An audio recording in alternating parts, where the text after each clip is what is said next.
Hello दोस्तों, मैं सौरभ हार्दिक स्वागत करता हूं आप सभी का आपके अपने परिवार द सॉल्यूशन इंस्टीट्यूट पर।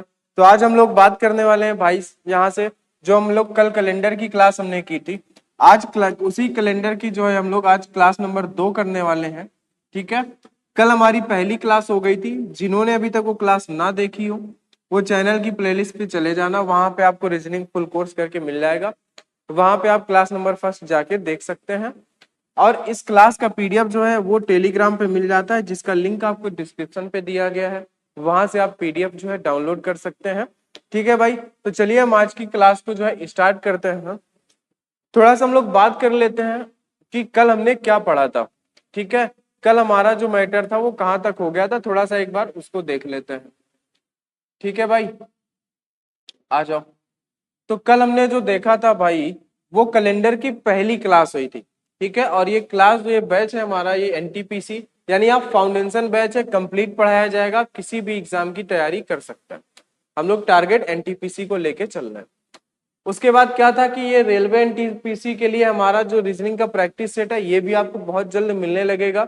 20 क्वेश्चन रहेंगे एक सेट में, और हम लोग आराम से चैप्टर वाइज चलेंगे। ठीक है, उसके बाद मैथ का भी प्रैक्टिस सेट आपको यहाँ पे मिलेगा। मैथ का भी आप प्रैक्टिस कर सकते हो, उसमें भी लगभग 10 या 15 क्वेश्चन हम लोग लेके चलेंगे। ठीक है, उसके बाद एक कैलकुलेशन की कुछ वीडियो आपको मिलेंगे इसी चैनल पे। और ये रहा हमारा मैथ का जो कोर्स हमारा चल रहा है इसी चैनल पे। कुछ क्लासेज जिसकी 14 नंबर तक पड़ी हुई है, 15 नंबर की क्लास है ना आपको मिलने लगेगी आगे। ये हमने पढ़ा था कैलेंडर। कैलेंडर में हमने बात किए थे कितने टाइप के कैलेंडर होते हैं। फिर हमने देखा था ईयर क्या, लीप ईयर क्या होते हैं। और हमने देखा था 4 का भाग क्यों देते हैं।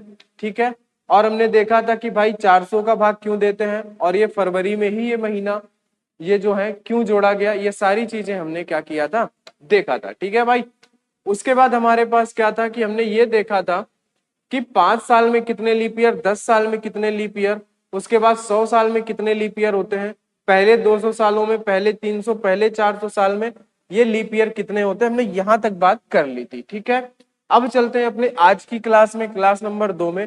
और आज हम थोड़ा सा समझते हैं कि भाई आज हमने जो देखना है वो तो थोड़ा सा हमें ये देखना है कि भाई सबसे पहली बात तो हमें पता है कि कैलेंडर के पहले 100 सालों में 24 लीप ईयर होते हैं, सभी को पता है। कैलेंडर के पहले 200 सालों में 48 लीप ईयर होते हैं, ये भी आपको पता है। और कैलेंडर के पहले 300 सालों में 72 लीप ईयर होते हैं, ये भी आपको पता है। और कैलेंडर के पहले 400 सालों में 97 लीप ईयर होते हैं, ये भी आपको पता है। ठीक है, इतनी बात तो हम यहां तक कल कर चुके थे। अब हम थोड़ा सा चलते हैं क्वेश्चन की तरफ, और थोड़ा सा हम लोग समझते हैं क्वेश्चन को। और हम लोग यहां से स्टार्ट करते हैं। पहला क्वेश्चन है आपके सामने, निम्नलिखित में से विषम छांटिए। अब देखो भाई, इसमें आपको विषम कैसे छांटना है। आपको सिंपल सा पता है कि भाई हम कैलेंडर पढ़ रहे हैं तो कुछ ना कुछ कैलेंडर से रिलेटेड होगा, और ये ईयर लिखे हैं, तो बस हमें इसमें ये पहचानना है कौन सा नॉर्मल ईयर है, कौन सा लीप ईयर है, हमें ये पहचानना है। ठीक है भाई, तो देखो जरा, अगर आप इसमें देखोगे तो 4 का भाग क्या हो जाएगा, 4 का भाग चला जाएगा तो ये लीप ईयर हो गया। इसमें देखोगे तो ये सेंचुरी ईयर है, तो हम इसमें 400 का भाग देंगे, और 400 का भाग हमारा इसमें नहीं जाएगा, इसलिए क्या हो जाएगा, ये गलत हो जाएगा। ठीक है, आगे अगर देखें ये 1800 एक सेंचुरी ईयर है, इसमें भी हम क्या करेंगे, इसमें भी हम 400 का भाग देंगे तो नहीं जाएगा। फिर ये 1882 नॉर्मल ईयर है, इसमें हम 4 का भाग देंगे तो नहीं जाएगा। तो देखो ये तीनों तो एक जैसे हैं, इनमें से अलग क्या है, ए नंबर, तो आपका सही हो जाएगा ए नंबर। ऑप्शन नंबर ए हमारा यहाँ पे सही हो जाएगा कि इनमें से विषम क्या है, 1992 है। क्योंकि किसी भी नॉर्मल ईयर को लीप ईयर पहचानने के लिए हम 4 का भाग देते हैं, और किसी सेंचुरी ईयर को लीप सेंचुरी ईयर पहचानने के लिए हम 400 का भाग देते हैं। ये आप सभी को पता है। ठीक है भाई, चलिए चलते हैं अगले क्वेश्चन पे, क्वेश्चन नंबर 2 पे चलते हैं, और इसे हम समझते हैं यहाँ पे कि क्वेश्चन नंबर 2 पे हमसे क्या पूछा है। तो चलिए भाई, ये रहा आपके सामने क्वेश्चन नंबर 2, और इसका आंसर आप सभी लोग बताएंगे। वर्ष 2009 और 2019 के बीच अधिवर्षों की संख्या क्या है। अधिवर्षों का मतलब लीप ईयर ही होता है। How many leap years are there between year, है ना, हमारे पास दिया हुआ है और आपको ये बताना है कि इनके बीच में अधिवर्ष कितने हैं। ठीक है, बताओ। तो आप क्या करोगे, आपको इन्होंने बोला कि 2009 और 2019 के बीच में कितने लीप ईयर होंगे। 2009 और 2019 के बीच में कितने लीप ईयर होंगे, हमें ये बताना है। तो देखो भाई, हमें तो आपको बताया गया पर्टिकुलर हमें क्या करने पड़ेंगे, काउंट करने पड़ेंगे। हमें क्या करने पड़ेंगे, काउंट करने पड़ेंगे। तो 2009 तो लीप ईयर नहीं है, 2009 के बाद क्या आएगा, 10 आएगा, वो भी लीप ईयर नहीं है। ठीक है, 11 भी लीप ईयर नहीं है, 12 जो होगा वो लीप ईयर होगा, और 12 के 4 साल बाद 16 आएगा, वो लीप ईयर होगा। 16 के ठीक 4 साल बाद 20 आएगा, जो कि हमारे क्वेश्चन से बाहर है। यानी कि हमारे पास क्या होंगे, हमारे पास लीप ईयर होंगे, वो होंगे 2। ठीक है, 2009 से 2019 तक गैपिंग तो 10 सालों की है, लेकिन हम डायरेक्ट नहीं बता सकते हैं।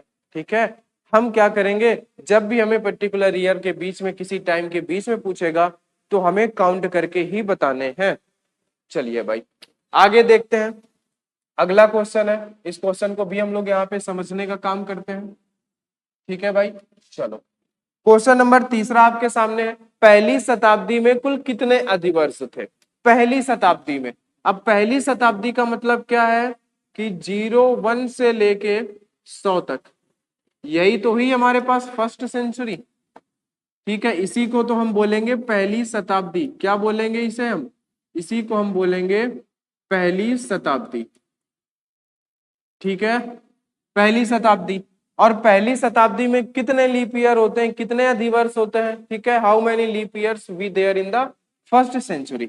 तो आपको पता है कि हमारे पास 4 का भाग तो इसमें 25 बार जाता है, बट इसमें हम 4 का भाग नहीं दे सकते, इसमें हम भाग देंगे 400 का। भाग नहीं जाएगा, इसीलिए हम इसमें से 1 माइनस करते हैं, तो हमारे पास जो निकल के आता है वो निकल के आता है 24 लीप ईयर। कितना निकल के आता है, वो निकल के आता है 24 लीप ईयर। तो आपका आंसर क्या हो जाएगा, 24 लीप ईयर होंगे। ठीक है, अगला क्वेश्चन आप अपने से कर सकते हैं, आप अपने से आंसर दे सकते हैं। ठीक है, बस यहाँ पे जो पढ़ाया जा रहा है उतना पढ़ना है बस। इस चैप्टर में जितने भी कॉन्सेप्ट बताए जाए उनको ध्यान से पढ़ लेना, उसके बाद क्वेश्चन नहीं जाएगा। बस वो कॉन्सेप्ट को ही, मतलब क्या होता है, क्वेश्चन को ही वो लोग घुमाते हैं, बस हमें उन्हीं कॉन्सेप्ट का यूज करना होता है। आगे बताओ, दूसरी शताब्दी में कुल कितने अधिवर्ष हैं, आपको ये बताना है। तो भाई जल्दी से बताओ कि दूसरी शताब्दी में कुल कितने अधिवर्ष होंगे। ठीक है भाई, बताओ दूसरी शताब्दी में कुल कितने अधिवर्ष होंगे। तो दूसरी शताब्दी का मतलब है कि भाई 01 से हमारा शुरू हुआ है और 200 तक गया है, यानी यहाँ पे बीच में कहीं 100 भी आया होगा, और उसके बाद हमारे पास आगे यहाँ पे 200 आया होगा। ठीक है, बताओ। तो आप क्या बोलोगे कि भाई देखो, इसमें तो भाग हमारा जाता है 50 बार, बट इसमें हमारा 400 का भाग नहीं जाएगा और हमारा इसमें भी नहीं जाएगा, इसलिए हम यहाँ पे 2 माइनस करेंगे, तो कितना बचेगा, 48 लीप ईयर। तो आंसर हमारा क्या होगा, आंसर हमारा होगा 48। आंसर हमारा क्या होगा भाई, आंसर होगा, वो होगा हमारा 48 लीप ईयर। ठीक है, चलो अगला क्वेश्चन, आगे क्वेश्चन पे चलते हैं और इस क्वेश्चन की हम लोग बात करते हैं। क्वेश्चन नंबर है हमारे पास 5। देखो, चौथी शताब्दी में कुल कितने अधिवर्ष थे। अब देखो, चौथी शताब्दी में कुल कितने अधिवर्ष से, चौथी शताब्दी का मतलब आप सभी को पता है 01 से स्टार्ट होगी, 100 आएगा, इसके बाद आप सभी को पता है कि 200 आएगा, इसके बाद आप सभी को पता है 300 आएगा, फिर हमारा 400 आएगा। इसमें कुल कितने लीप ईयर है, हमें ये बताना है। ठीक है, चलो। तो चौथी शताब्दी में कुल कितने लीप ईयर होंगे। तो देखो भाई, भाग तो हमारा जाएगा इसमें 100 बार, बट इसमें 400 का भाग नहीं जाएगा, इसमें भी 400 का भाग नहीं जाएगा, इसमें भी 400 का नहीं जाएगा, बट ये 400 से डिवाइड होगा। तो हमें सिर्फ ये 3 माइनस करने हैं, तो 100 में से ये -3 हो जाएगा, तो हमारे पास बचेगा 97 लीप ईयर। ठीक है, तो आप बोलोगे कि आंसर कौन सा होगा, आंसर होगा 97 लीप ईयर। ठीक है भाई, बोलो, चलो आसान है, कोई दिक्कत नहीं है, जो पढ़ाया गया है बस उसी के अंदर है अभी। ठीक है, कॉन्सेप्ट कैसे घुमाते हैं ये इससे पता चलेगा, इस क्वेश्चन से। बताओ भाई कि 400 वर्षों में कुल कितनी बार 29 फरवरी आती है। बड़े ध्यान से पढ़ो इसको और फिर बताओ कि 400 वर्षों में कुल कितने बार 29 फरवरी आती है। ठीक है, हमें बोला है कि 400 वर्षों में, क्या बोला है, 400 वर्षों में कितनी बार जो है वो 29 फरवरी आएगी। अब जिनके पास थोड़ा सा भाई दिमाग है वो समझ जाएंगे कि भाई वो हमसे कहना क्या चाहता है। भाई आप सभी को पता है कि 29 फरवरी का मतलब होता है कि 29 फरवरी उसी ईयर में आती है जो लीप ईयर हो। जो क्या हो मेरे भाई, जो लीप ईयर हो। आपको पता है 29 फरवरी उसी में आती है जो लीप ईयर हो, तो इसका मतलब है कि वो आपसे पूछ रहा है लीप ईयर। ठीक है, और 400 वर्षों में कितने लीप ईयर होते हैं, जस्ट अभी आपने बताया है कि 400 वर्षों में जो लीप ईयर होते हैं वो होते हैं 97 लीप ईयर। तो जब 97 लीप ईयर है तो 97 बार ही तो 29 फरवरी आएगी। भाई 29 फरवरी का मतलब ही तो लीप ईयर है, तो 97 बार ही क्या आएगा, लीप ईयर, यानी कि 29 फरवरी आएगी। समझ गए ना वो कहना क्या चाह रहा था। कहना वो ये चाह रहा था कि 400 वर्षों में कुल कितनी बार 29 फरवरी आएगी, 29 फरवरी। मतलब उसका यही था कि आप लीप ईयर बता दो उसको। क्या बता दो, आप उसको लीप ईयर बता दो। ठीक है मेरे भाई, बोलो। आगे चलते हैं अगले क्वेश्चन पे, और अगला क्वेश्चन हम लोग यहाँ पे समझते हैं। ठीक है, चलिए आ जाता है। अब देखो यहाँ पे 400 वर्षों में कुल कितनी बार 29 तारीख आती है। देखो ध्यान से समझो, पीछे बोला था कि 29 फरवरी कितनी बार आएगी, यहाँ पे बोला है उसने 29 तारीख कितनी बार आती है। ये एक ध्यान देने वाली बात है। तो देखो अब फिर आपसे वही पूछा है, वही चीज है कि 400 वर्षों में आपसे बोला है अब की बार 29 तारीख, मतलब आप समझे ना, 400 वर्षों में 29 तारीख कितनी बार आएगी। अब यहाँ पे 29 फरवरी नहीं है ये, अब ये है आपकी 29 तारीख। और आप सभी को पता है कि 29 तारीख जो होती है तो हमारे साल में जो होते हैं वो होते हैं 12 महीने, ये आप सभी को पता है। और 12 महीने में, है ना, क्या होता है, 12 महीने में से फरवरी को छोड़ के 11 महीने ऐसे होते हैं जिनमें 29 फरवरी, ओ सॉरी 29 तारीख तो आती ही आती है। क्या होता है, 29 तारीख तो हमारी आएगी ही आएगी। वो क्या होगा, वो ये 11 महीने ऐसे होंगे जो 29 तारीख तो आएगी ही आएगी। बात आप समझ रहे हैं ना। देखो अभी हमने फरवरी को क्यों नहीं लिया, क्योंकि फरवरी में 29 तारीख 4 साल बाद आती है, इसलिए हमने अभी फरवरी को साइड कर दिया। तो हमारे पास बचे 11 ऐसे महीने जिनमें 29 तारीख तो आनी ही आनी है, यानी 400 वर्षों में ये 11 बार, है ना, 11 महीनों में 29 फरवरी तो आएगी ही आएगी।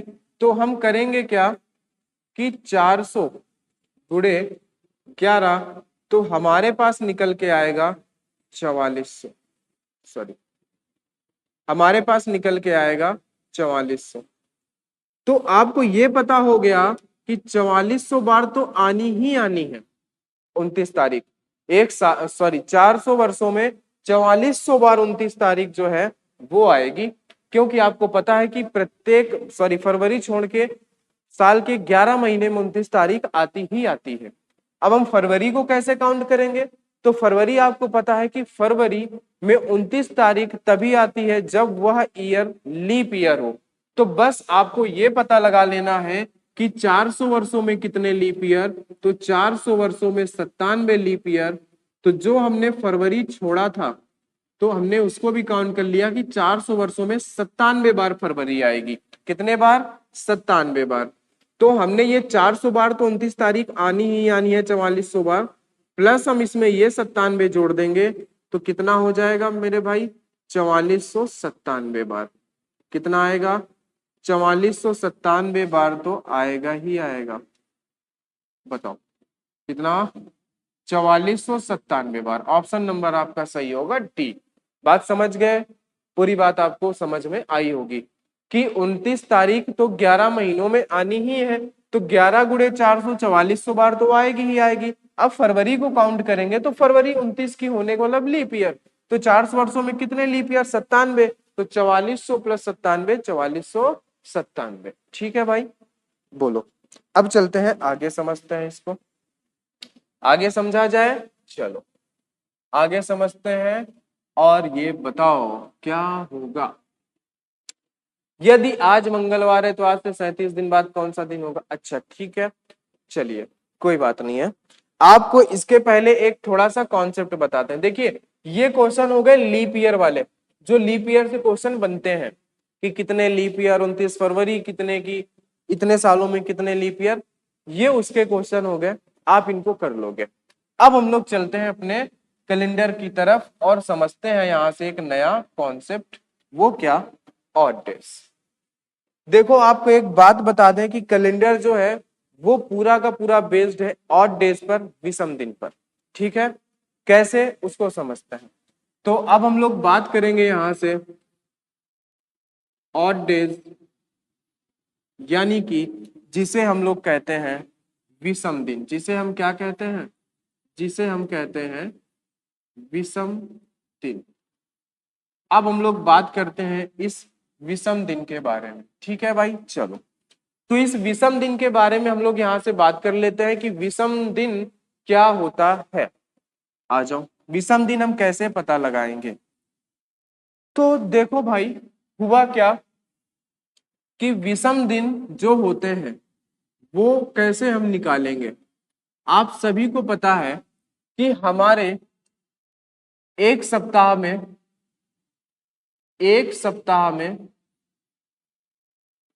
कितने दिन होते हैं? एक सप्ताह में होते हैं 7 दिन। ठीक है, एक सप्ताह में होते हैं 7 दिन। बात समझे? और देखो कैलेंडर का पहला दिन क्या होता है, बताओ। कैलेंडर का पहला दिन क्या था? जब कैलेंडर बनाया गया तो कैलेंडर का जो पहला दिन था वो था मंडे। वो क्या था? वो था मंडे। मंडे मतलब कि उस दिन था सोमवार। ठीक है, दूसरा दिन था ट्यूसडे, वेडनेसडे, थर्सडे, उसके बाद फ्राइडे, और फिर हमारा आगे आएगा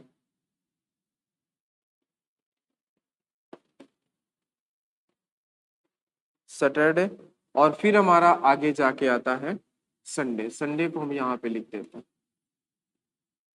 ठीक है, आप सभी को पता होगा कि पहले हमारा सोमवार आता है, उसके बाद कैलेंडर में जो दूसरा दिन हुआ वो हुआ मंगलवार, फिर उसके बाद हमारे कैलेंडर में आया बुधवार जिसे हम लोग वेडनेसडे बोलते हैं, फिर आया थर्सडे जिसे हम लोग बोलते हैं गुरुवार, या फिर कभी कभी हम लोग इसे बोलते हैं बृहस्पतिवार। क्या बोलते हैं? ठीक है, देख लेना सही लिखा है कि नहीं है। ठीक है, कुछ तो मिस्टेक है। ठीक है, उसके बाद यहाँ पे क्या है, ये आया शुक्रवार, फिर आया हमारा शनिवार, ध्यान दे समझना, फिर आया हमारा रविवार। यहां तक तो ये दिन बना दिए गए। फिर जब अगली बात आई तो फिर ये हुआ कि फिर मंडे आ गया, और फिर से ट्यूसडे आ गया। क्या आ गया? फिर से हमारा ट्यूसडे आ गया, यानी फिर से हमारा यहाँ पे क्या आ गया? फिर से हमारा सोमवार आ गया। यहाँ पे क्या आ गया? सोमवार। और फिर से हमारा यहाँ पे क्या आ गया? फिर से आ गया यहाँ पे मंगलवार। बात समझ के? अब देखो जरा यहाँ पे कि हुआ ये कि कैलेंडर का जो पहला दिन था वो क्या था? वो था सोमवार, और जो दूसरा दिन था वो क्या था? वो था मंगलवार, और जो तीसरा दिन था वो क्या था? बुधवार, जो चौथा दिन था वो था गुरुवार, पांचवा दिन शुक्रवार, छठवां दिन सैटरडे और सातवां दिन जो था वो था संडे। लेकिन हमारे पास हुआ क्या कि हमारे जो कैलेंडर में दिन थे वो बस यहीं तक थे। कितने टोटल दिन थे? 7 दिन। तो हुआ क्या कि अगर ये 7 दिन की साइकिल चलती रही तो ठीक है, कोई बात नहीं है। ऑड डेज हम किसे बोलते हैं? ऑड डेज हम बोलते हैं हमेशा किसे? 7 का रिमाइंडर। यानी कि जब भी हम किसी भी संख्या में 7 का भाग देंगे तो जो हमारा रिमाइंडर बचेगा, जो हमारा रिमाइंडर होगा, उसी को हम क्या बोलेंगे? उसी को हम बोलते हैं ऑड डेज। ठीक है, यानी 7 से भाग देने पर जो हमारे पास बचेगा शेष फल, उसी को हम बोलते हैं ऑड डेज। बात आप समझ गए? इतनी कैसे? जैसे कि मान लो, सपोज करो कि हमने माने 15 दिन। ठीक है, अब हम ऑड डेज क्या मानेंगे? ऑड डेज जब हम इसमें 7 का भाग देंगे तो कितना रिमाइंडर बचेगा? 1। और यही होता है ऑड डेज, जो 7 से डिवाइड करने के बाद ऑड डेज बचे। ठीक है, अच्छा, तो आप लोग एक थोड़ा सा पॉइंट यहाँ पे लिख लीजिएगा नोट करके। ऑड डेज क्या होता है?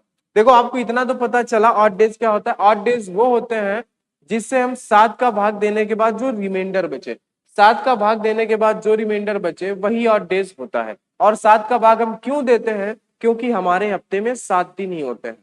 ठीक है, और कैलेंडर में हमेशा, अगर तुम खुद सोचो कि जनवरी भी 28 की हो और फरवरी भी 28 की हो और मार्च भी 28 का हो, तो अगर ये सोमवार से स्टार्ट होगा तो ये भी सोमवार से ही स्टार्ट होगा और ये भी सोमवार से ही स्टार्ट होगा। ठीक है, अगर 2023 का पहला दिन सोमवार है तो फिर 2024 का भी पहला दिन सोमवार ही होगा। यानी कोई बदलाव वाला बात ही नहीं था। यानी क्या होता है कि ये महीना सोमवार से शुरू हो रहा है, वो बुधवार से हो रहा है, वो किसी और दिन से हो रहा है। ऐसा होता क्यों है? ऐसा होता है ऑड डेज की वजह से। किस वजह से? Odd days. क्यों? क्योंकि जैसे कि महीना अगर 29 का है तो अगर हम 7 का भाग देंगे तो एक ऑड डेज बचा। अगर महीना 28 के ही होते तो सभी दिन सेम होते, लेकिन ये 29 का हो गया तो एक दिन हमें एक्स्ट्रा लाना पड़ा। इसीलिए हम ऑड डेज की गणना करते हैं और सारा कैलेंडर जो है वो ऑड डेज पर ही बेस होता है। क्योंकि हम जो विषम दिन पता लगाते हैं उसी से हमें पता चलता है कि आज के इतने दिन बाद क्या और आज के उतने दिन बाद क्या। ठीक है, कैसे? अभी देखते हैं। तो देखो भाई, जो भी ऑड डेज होंगे, जो भी विषम दिन होंगे, तो वो क्या होंगे? विषम दिन हमेशा, विषम दिन हमेशा 7 से छोटा होगा। ठीक है, जैसे कि विषम दिन क्या होंगे?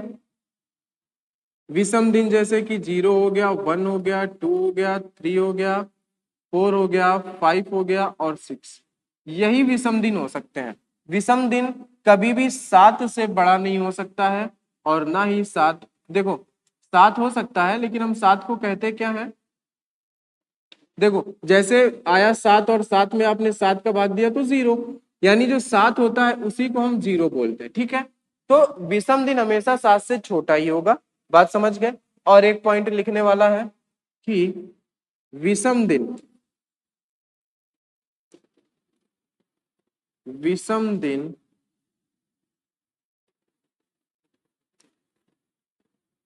कभी भी, विषम दिन कभी भी दशमलव में नहीं होते। विषम दिन कभी भी दशमलव में नहीं होते।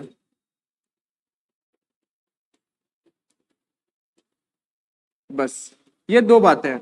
विषम दिन जो होगा वो कभी भी दशमलव में नहीं होगा और विषम दिन हमेशा 7 से छोटा होगा। ठीक है, बस इतनी सी बात थी ऑड डेज की जो कि हमने समझ ली है। ऑड डेज मतलब होता है विषम दिन, और विषम दिन हम किसे कहते हैं?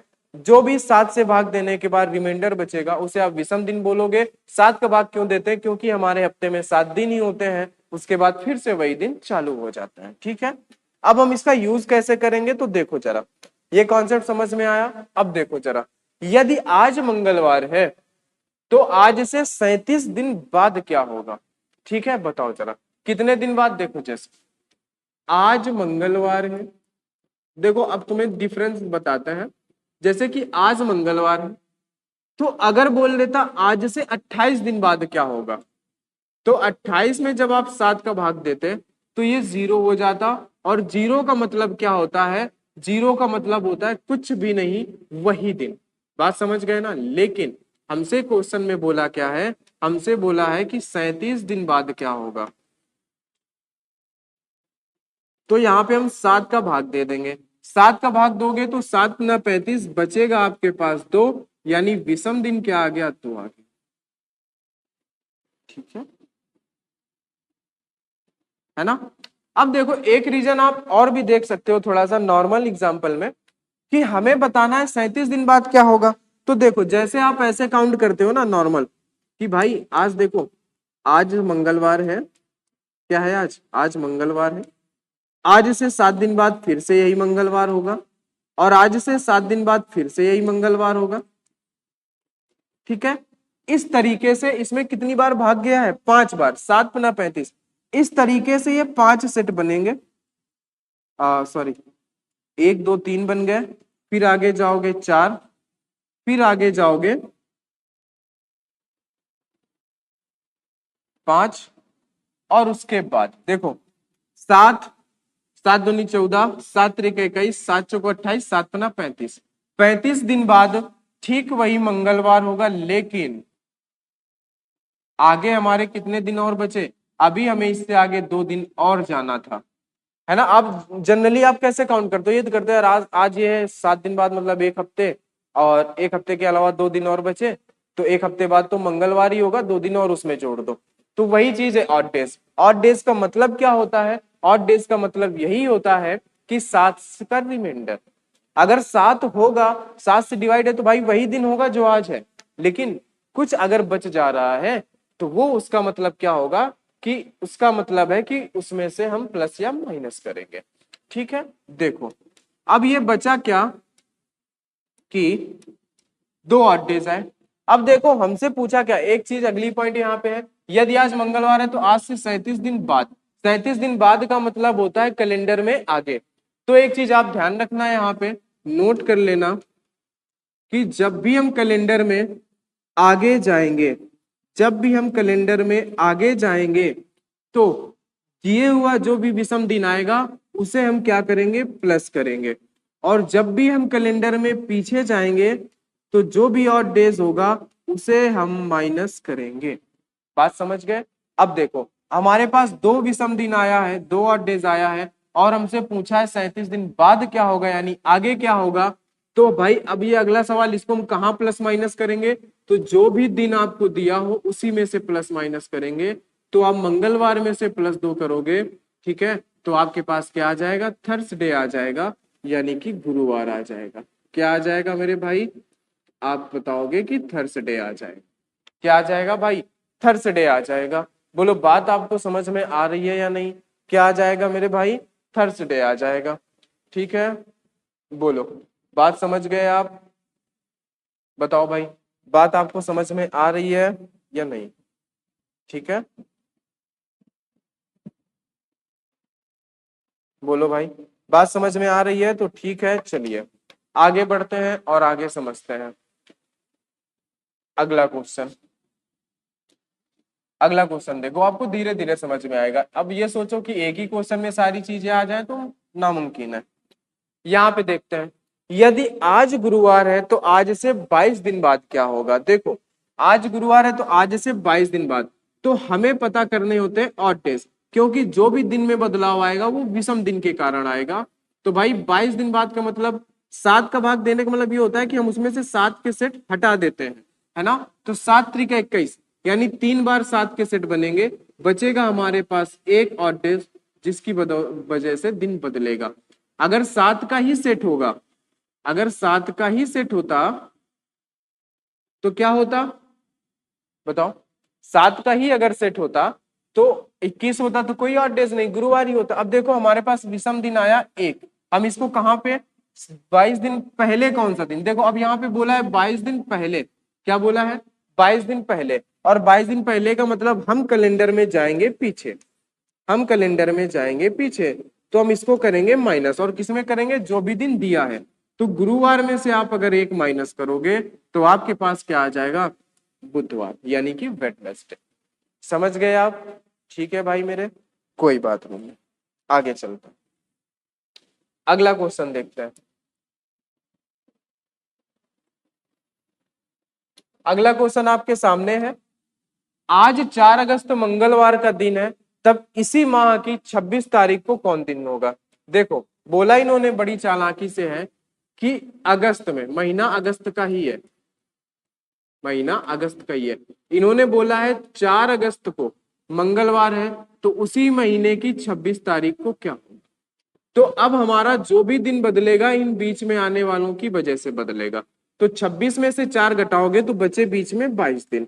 बस हमें क्या करना होता है, जब भी किन्हीं दो दिनों के बीच पूछे तो हमें उनको दोनों को आपस में घटाना होता है। जो भी बीच के दिन आएंगे हम उसमें 7 का रिमाइंडर पता करेंगे, तो रिमाइंडर आएगा 1। और देखो हम कहाँ जा रहे हैं, हम 4 अगस्त की तारीख से 26 अगस्त का दिन बता रहे हैं, तो क्या होगा, आगे जा रहे हैं तो हम इसको प्लस करेंगे, किसमें, मंगलवार में। मंगलवार में से +1 करोगे तो आएगा बुधवार, यानी कि वेडनेसडे।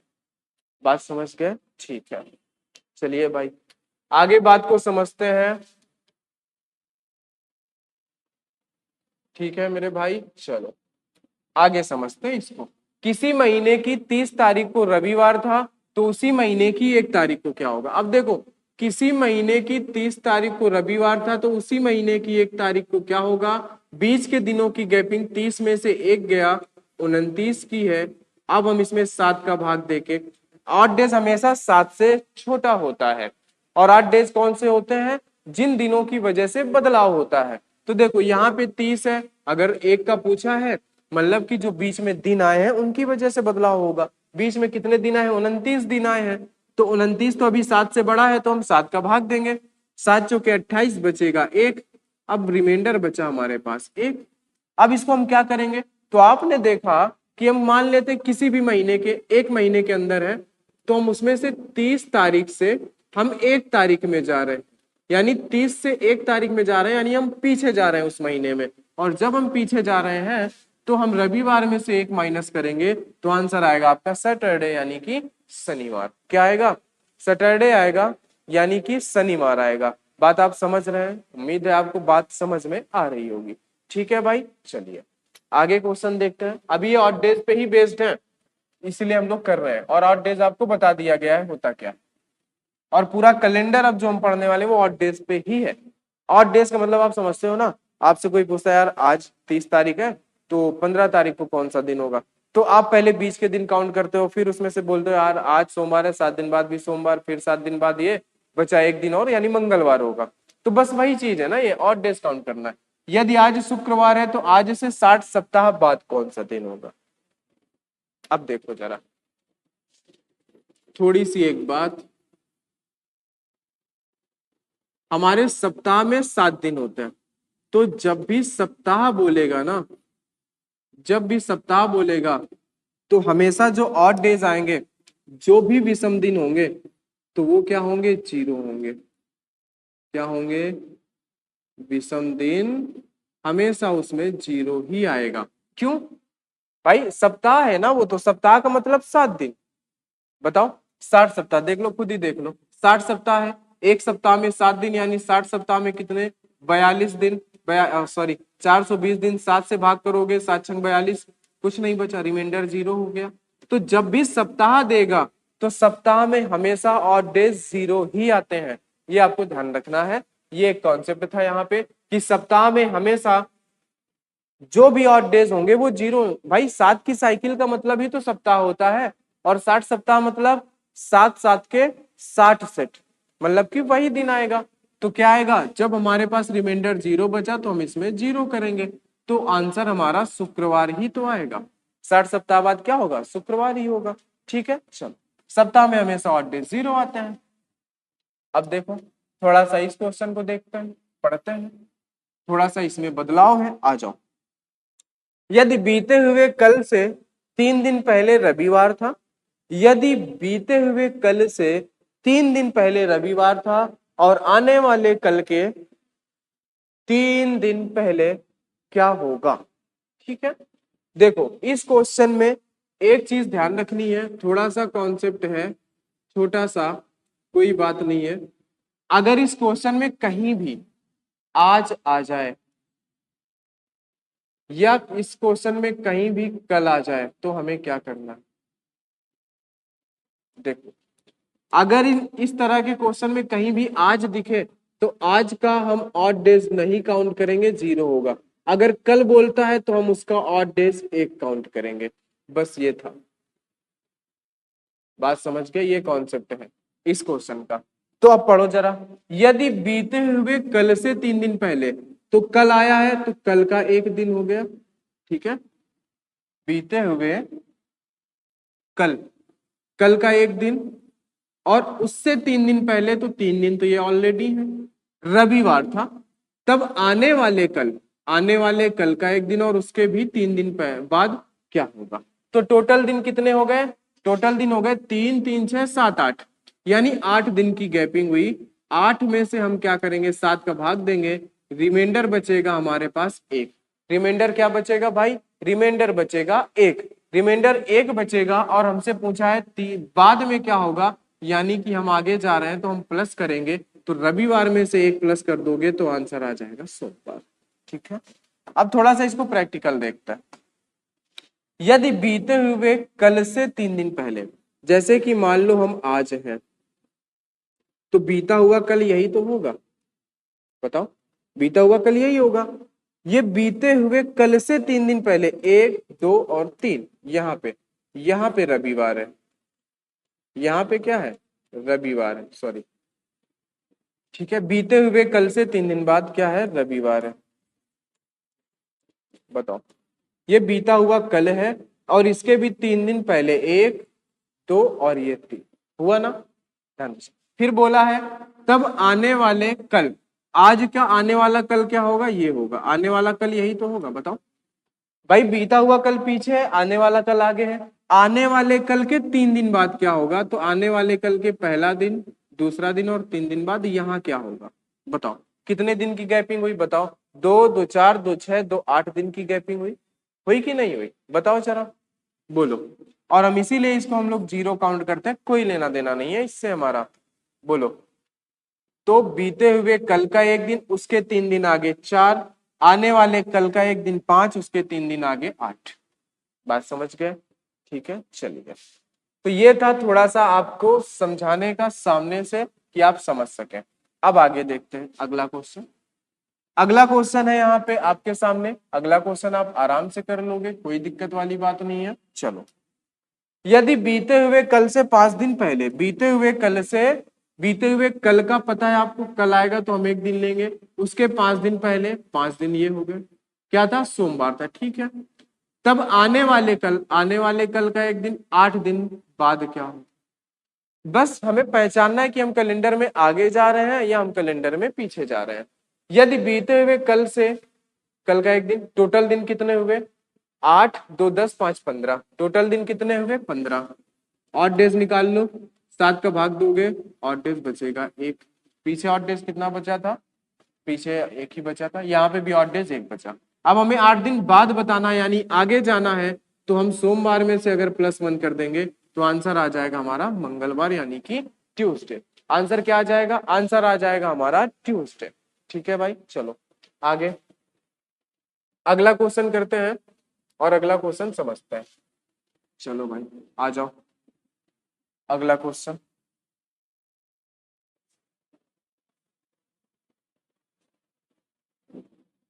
चलो, यदि 6 दिन बाद शनिवार है, तो बीते हुए कल से, देखो 6 दिन बाद शनिवार है तो 6 दिन तो ये हो गए, तो बीते हुए कल का 1 दिन हो गया, कल से 9 दिन पहले कौन सा दिन होगा, 9 ये हो गए, टोटल दिन 9 6 15 और 1 16।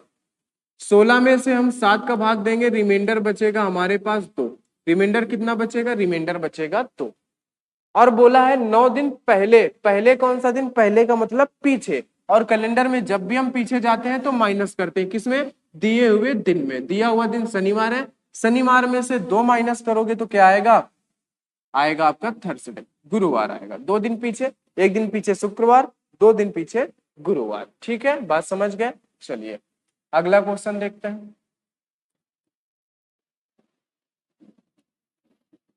अगला क्वेश्चन ये रहा आपकी स्क्रीन पर।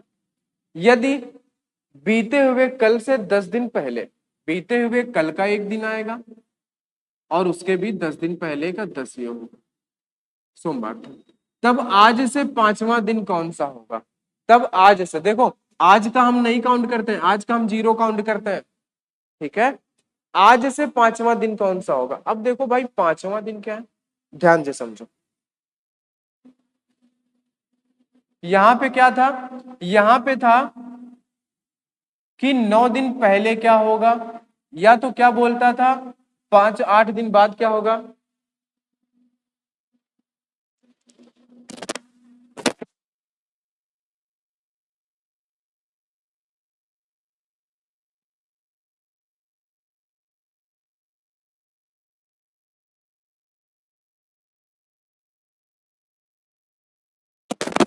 चलो भाई ठीक है, देखते हैं।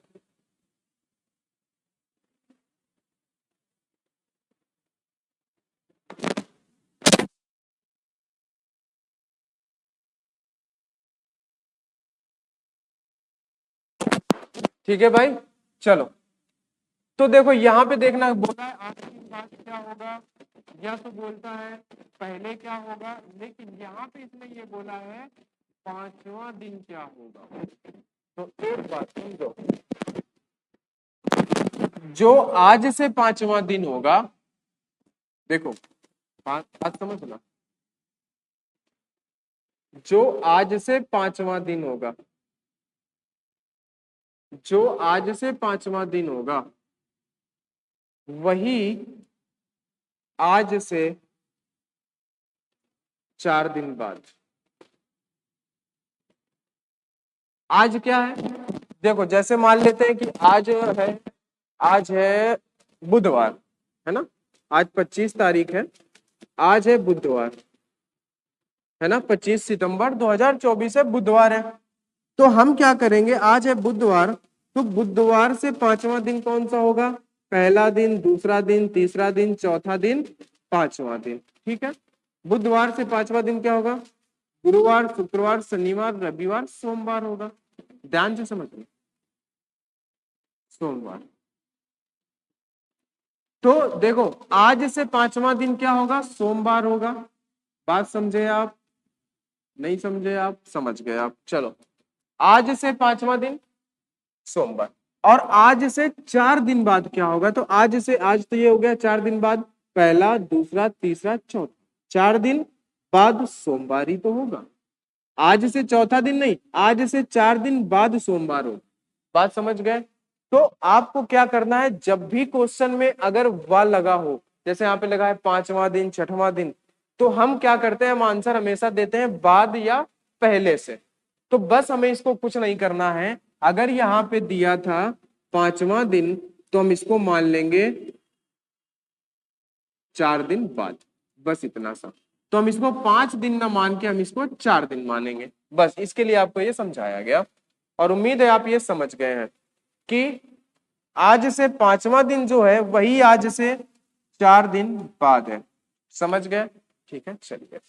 तो आज से कितने दिन हुए टोटल, 10, 1, 11 और 4, 11 और 4 15, 11 और 4 कितना हो गया, 11 और 4 हो गया 15। ठीक है, 15 में 7 का भाग दोगे, 2 बार जाएगा, बचेगा 1 रिमाइंडर, 1 बचा। और 5वां दिन यानी 4 दिन बाद, आगे ही जा रहे हैं कैलेंडर में, तो सोमवार से +1 करोगे तो ऑप्शन नंबर बी सही होगा, मंगलवार। ठीक है, समझ गए आप, चलिए अच्छी बात है। अब देखो ये उसी पे बेस्ड क्वेश्चन है, बस आपको पढ़ना है ध्यान से, बाहर कुछ भी नहीं जाएगा। देखो यहां से बोला है 24वां दिन, आज रविवार है तो आज से 24वां दिन। तो देखो आपको अभी बताया गया जो आज से 24वां होगा वही आज से 23 दिन बाद होगा। बस हमें इतना करना है, जो आज से 24वां है वही आज से 23 दिन बाद होगा। 23 में अगर 7 का भाग देंगे, रिमाइंडर बचेगा 2, और 23 दिन बाद यानी कि आगे जा रहे हैं तो रविवार में से +2 करेंगे तो ऑप्शन होगा मंगलवार। बात समझ गए? आसान है। चलिए आगे बात करते हैं। अच्छा, ये थोड़ा सा जन्म वाले हैं, इनको समझ लेते हैं। ठीक है, ये थोड़ा सा जन्म वाला क्वेश्चन है जिसमें आप डीओबी कैलकुलेट करते हो। इसको हम लोग मेन चीज बोलते हैं डेट ऑफ बर्थ कैलकुलेट करो। पढ़ो जरा क्वेश्चन को। डेट ऑफ बर्थ हम कैसे कैलकुलेट करेंगे, पढ़ो। अंकित का जन्म 4 सितंबर 1996 को हुआ है, तब वह 10 अगस्त 2020 को कितने साल, माह और दिन का होगा, हमें ये बताना है। तो हम क्या करते हैं इन क्वेश्चन में, हम इसमें ये करते हैं कि जो बाद का दिया होता है उसको हम पहले लिखते हैं, और लिखने का तरीका होता है कि पहले हम ईयर लिखेंगे, फिर हम मंथ लिखेंगे, और फिर हम डेट लिखेंगे यानी दिन लिखेंगे।